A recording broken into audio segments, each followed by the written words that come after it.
special guests.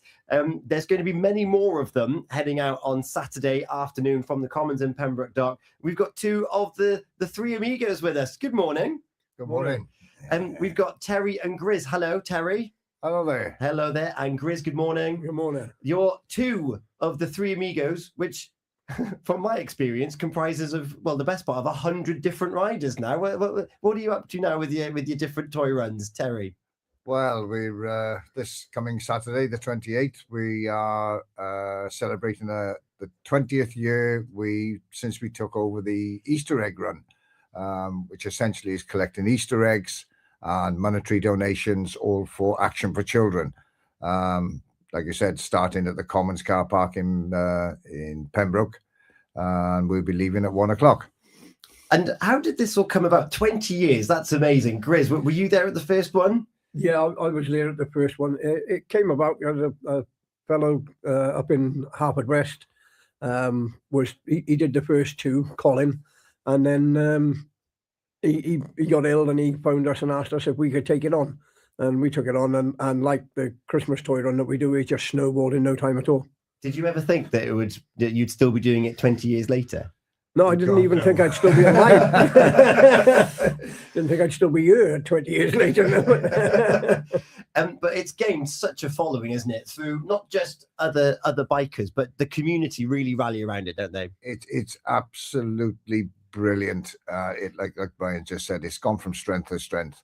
And while we're out on the run, Brian and I are usually at the head of the field, and to see the people standing at the side of the road, standing at roundabouts, waving us on, it is absolutely fantastic.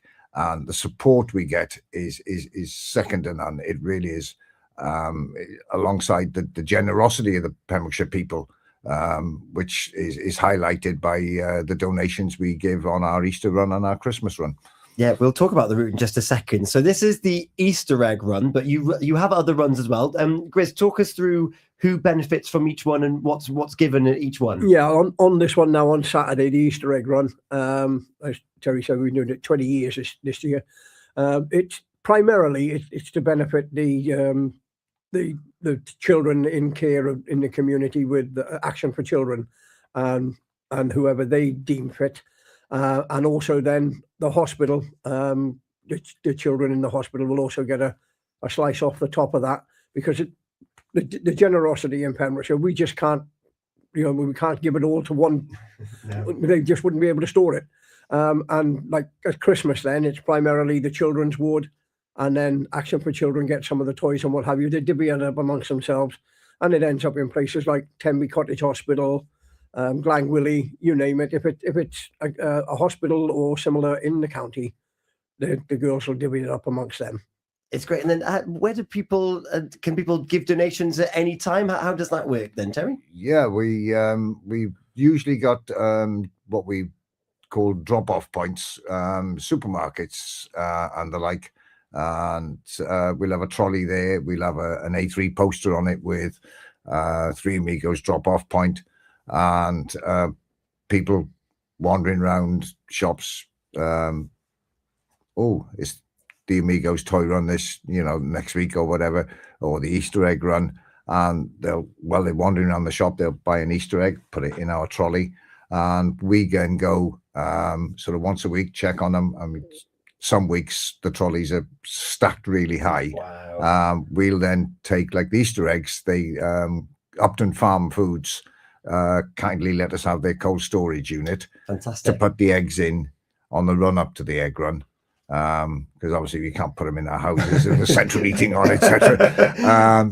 But yeah, it's all over the place, and we actually bump into people in the street and go, "Oh, I can't make it on the run this year, but here, have this carrier bag full of Easter eggs." Fantastic. It's like I said, we can't emphasize enough how generous the people of Pembrokeshire are. Yeah, and you guys are so generous with your time. The spectacle of all of those motorcycles, tricycles, you've got all shapes and sizes. Grizz, give us an idea as to the number of bikes and the types of machines that are there. On average, I think we've counted 200 to 300, sometimes upwards of 400. It depends on the weather. and what have you.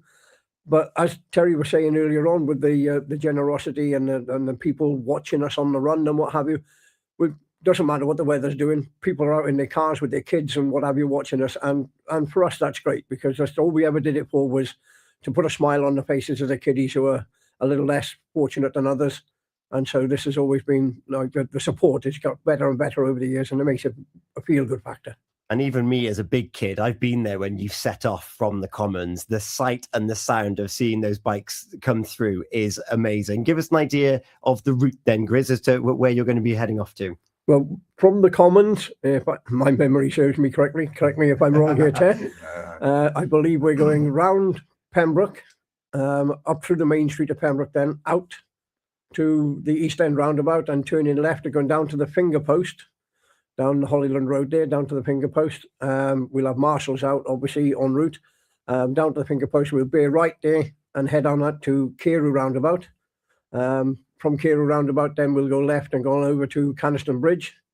Canaston Bridge, we'll turn left and head back into Harford West. And then we're going to do a quick up through town and down past the Glen, and then over to Milford, then to Charles Street. You turn right and go down Charles Street to the end, turn left, come back on the promenade, turn left, and then come back round as far as the monument in Milford, bear right at the monument there, and head down to Milford Pills Social Centre. Amazing. And Gemma's with us over on Facebook. She's like, what date is this, please? It's this Saturday. It's this Saturday, the 28th, and we're leaving the Commons car park in Pembroke at 1 o'clock. And there's a bit of a safety announcement that you want to give us too. But before we do that, you've got a special guest joining you on this run as well, haven't you? We have indeed. Dave Myers, one of the hairy bikers that sadly passed away 2 years ago. Thanks to Peter Krause, he's been in contact with her, and she's coming down and blessing us with her presence. We are chuffed to bits, because I mean, I was a ship's cook at one time, and I got several of the hairy bikers books. For Liliana Myers to come down and just be a part of what we're doing we're just chuffed to bits. Yeah, she's become the new patron for Blood Bikes Wales, and a voluntary organisation doing great things. And she's also going to be on the breakfast show tomorrow, telling us about her involvement with biking, about Dave and memories and cooking, and her excitement ahead of Saturday. So for those heading out on Saturday, Gemma's going to be there. Well done for everything you do. Sounds fab, guys. You just want to put a bit of an announcement out there for those that may be impacted on the roads. If anybody wants to see Liliana, she'll be at the head of the field on a big, brightly coloured trike with me. Fantastic. Yeah, Brian's usually in the front on his black Harley, and I'm sort of just behind Brian on a big trike, and Liliana's going to be coming with me. But what we'd like to say is, we've been doing this a long time. We've done it incident-free. I'd like to ask the people of Pembrokeshire, please, please, please be patient with us. We're trying to do this as safely as we can. Please watch out for our marshals. They'll all have high-vis vests on. If we're blocking a roundabout, trying to get the column through, we're only going to hold you up for a few minutes. Give us a wave. Give us a toot of your horn. We're trying to do it as safely as we can. Please be patient with us. Like I said, we're doing this all for a good cause, and we just want to get everyone through as safely as possible. It's going to be another great Three Amigos and Dollies run. You've added the Dollies because the bikes are for everyone. Well, no, it was when we first started, the girls were sort of helping us out, you know, taking money on the gate and donations and what have you. And the girls were having a bit of a get together one evening while us lads were in a garage talking motorbikes and beer, and they decided that they wanted to be a part of us. So I think it was Ben's wife came up with it, wasn't it? Her nickname, Kelly's nickname was Dolly, Yeah. and so as she was called Dolly, they decided to call themselves the Dollies. But in fairness, they do an awful lot, and always have done an awful lot in the background. You know, they don't ride bikes, most of them. I mean, we have one with us now, Jenna. She rides a bike. Tash used to ride, but she's no longer with us. As a member, I mean, I don't mean she's no longer with us. But they've always done the bulk of the paperwork and stuff like that in the background, the phone calls to people that need like licensing and so on, in order to make sure that things are done properly. We just go out and do the muscle bit, stand around in the cold and wet and what have you, and badger people for donations. Yeah. Well, and thank you so much. Really looking forward to this spectacle on Saturday, 1 o'clock, with special guest Liliana on the trike at the front there with both of you, and countless other bikes heading around.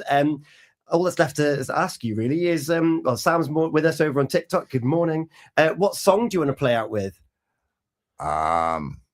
As we're free spirits, I think it would be quite appropriate. Lynyrd Skynyrd, Freebird.